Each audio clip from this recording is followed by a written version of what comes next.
This is inside Liverpool. The government will set out its plans for an independent regulator for English football by the end of January, in a development which will affect Fenway Sports Group's attempts to sell Liverpool, sources have told Football Insider. A white paper, an official proposal for future legislation, is in the works after Prime Minister Rishi Sunak gave the go-ahead to introduce an autonomous administrative body by the end of next year. The exact powers the independent regulator will deploy remain undefined, but financial regulation and the introduction of a new owners and directors test were recommended in April's fan-led review of football governance. Change at this structural level will have an impact on how the owners of Liverpool, be that FSG or another group, will be able to run the club in the future.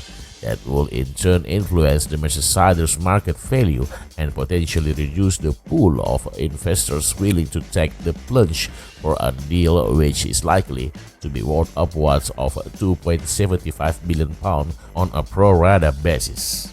Two sources have now told Footballer Insider that after numerous delays, the government is keen to begin the often drawn-on legislative process to placate supporters who have been calling for independent regulation. The imminent white paper will likely form the basis of a bill which will eventually be put to Parliament.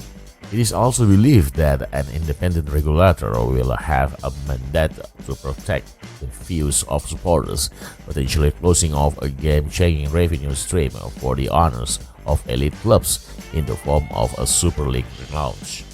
FSG were one of the main architects of the breakaway competition last April, but aborted the plans after an unprecedented fan backlash. A source told Football Insider on Wednesday, 21st December, that the Boston-based investment firm have not yet abandoned their plans to create a multi-club network with Liverpool at the helm.